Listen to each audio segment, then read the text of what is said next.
আসসালামু আলাইকুম বন্ধুরা। জাতীয় বিশ্ববিদ্যালয়ের সাধারণ অনার্সের প্রথম রিলিজ স্লিপের কার্যক্রম অর্থাৎ রেজাল্ট দেওয়ার পরবর্তী কার্যক্রম কিন্তু চলমান রয়েছে। ইতিমধ্যে রেজাল্ট পাবলিশড হয়েছে। তোমাদের মধ্যে অনেকেই চান্স পেয়েছো এবং অনেকেই চান্স পাওনি।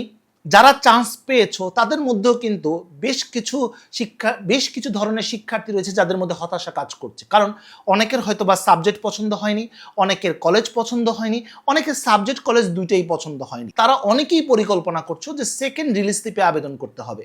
আবার অনেকে ঢাকা সেন্ট্রাল ইউনিভার্সিটিতেও আবেদন করেছো। এখন যদি ভর্তি হয়ে যাও সেক্ষেত্রে একটা অ্যামাউন্ট এবং কাগজপত্র জমা দিয়ে দিতে হবে। আর অন্যদিকে সেন্ট্রাল ইউনিভার্সিটিতে চান্স যদি হয় তো সেক্ষেত্রে তোমার একটু সময়ও প্রয়োজন হচ্ছে।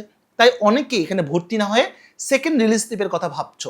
আবার অনেকে চান্সই পাওনি, তাদের জন্য তো একটাই অপশন সেকেন্ড রিলিজ স্লিপ। সবার জন্যই সেকেন্ড রিলিজ স্লিপ কবে নাগাদ দিতে পারে এই বিষয়টা খুবই গুরুত্বপূর্ণ। বন্ধুরা, সেকেন্ড রিলিজ স্লিপ কবে দিবে এই বিষয়টি জানার জন্য আমাদেরকে প্রথমেই বুঝতে হবে ফার্স্ট রিলিজ স্লিপের কার্যক্রম কত তারিখ পর্যন্ত চলবে। বন্ধুরা, ফার্স্ট রিলিজ স্লিপের কার্যক্রম কিন্তু ইতিমধ্যে শুরু হয়ে গেছে, অর্থাৎ ফর্ম ফিল আপের কার্যক্রম শুরু হয়েছে।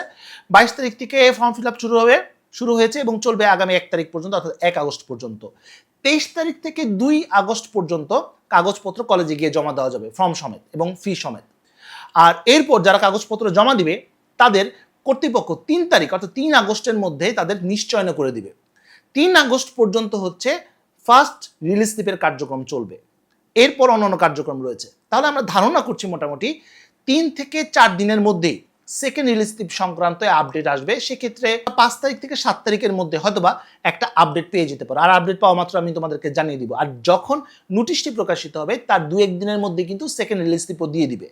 অর্থাৎ তোমরা ধরে নিতে পারো আগামী আগস্ট মাসের 10 তারিখের মধ্যে তোমরা রিলিজ স্লিপ অর্থাৎ সেকেন্ড রিলিজ স্লিপের কার্যক্রম শুরু হতে পারে, মোটামুটি তোমরা ধারণা করে রাখতে পারো। এখন প্রশ্ন আসতে পারে, ভাইয়া সেকেন্ড রিলিজ স্লিপে আমরা কিভাবে আবেদন করব? এই নিয়ে ইনশাআল্লাহ ভিডিও থাকবে। সেকেন্ড রিলিজ স্লিপে তুমি 5টি কলেজে, বাংলাদেশের যে কোনো প্রান্তে যে কোনো 5টি কলেজ আবেদন করতে পারবে, সরকারি হোক বেসরকারি হোক। তবে বন্ধুরা, তোমাদেরকে জানিয়ে রাখি সেকেন্ড রিলিজ স্লিপ সর্বশেষ রিলিজ স্লিপ এবং এখানে ফার্স্ট রিলিজ স্লিপের তুলনায় সেকেন্ড রিলিজ স্লিপে আরও বেশি প্রতিযোগিতা থাকবে। তাই বুঝে শুনে এখানে সিদ্ধান্ত নিতে হবে, কলেজ চয়েস করতে হবে। কিভাবে কলেজ চয়েস করতে হবে, কি কি টেকনিক এই লাস্ট রিলিজ স্লিপে তোমাকে অ্যাপ্লাই করতে হবে, চিন্তা ভাবনা করে আবেদন করতে হবে, এই বিষয়গুলো নিয়ে ইনশাআল্লাহ ধারাবাহিক ভিডিও থাকবে। আর এই টেকনিকগুলো জানার জন্য অবশ্যই আমার চ্যানেলটি এবং ফেসবুক পেজটি সাবস্ক্রাইব এবং ফলো করে রাখতে হবে। সর্বশেষে একটি বিষয় তোমাদেরকে জানিয়ে দিই, রিলিজ স্লিপে আবেদন করার জন্য কোনো আবেদন ফি নেই এবং কোথাও কাগজপত্র জমাও দিতে হয় না। চান্স পাওয়ার পরে জমা দিতে হয়, কিন্তু আবেদন করার জন্য প্রয়োজন হয় না। এখন অনেকের মধ্যে কয়েকটা প্রশ্ন আসতে পারে যে, ভাইয়া আমি তো ইতিমধ্যে ফার্স্ট রিলিজ স্লিপে আবেদন করেছি, অর্থাৎ ফর্মটা ফিল আপ করে ফেলেছি, কিন্তু কলেজে জমা দিইনি, আমি কি সেকেন্ড রিলিজ স্লিপে আবেদন করতে পারবো? তুমি যদি কলেজে জমা না দিয়ে থাকো এবং সেটার কোনো পরিকল্পনাও নেই, অর্থাৎ ভর্তির কোনো পরিকল্পনা নেই, তাহলে তুমি দ্বিতীয় রিলিজ স্লিপে আবেদন করতে পারবো। যারা চান্স পাওনি তারাও সেকেন্ড রিলিজ স্লিপে আবেদন করতে পারবে। আশা করি বুঝতে পেরেছি। সোজা কথা, first merit list, second merit list, quota এবং ফার্স্ট রিলিজ স্লিপে চান্স পেয়েছে, চান্স পেয়ে ভর্তিটি বাতিল করেছে, তারা সেকেন্ড রিলিজ স্লিপে আবেদন করতে পারবে। যারা চান্স পায়নি তারাও আবেদন করতে পারবে। যারা চান্স পেয়ে ভর্তি হয়নি তারাও আবেদন করতে পারবে সেকেন্ড রিলিজ স্লিপে। তবে শর্ত হচ্ছে জাতীয় বিশ্ববিদ্যালয়ে তোমাকে ভর্তি পরীক্ষা দিয়ে তোমাকে পাস করতে হবে, স্কোর থাকতে হবে, তাহলেই তুমি সেকেন্ড রিলিজ স্লিপে আবেদন করতে পারবে।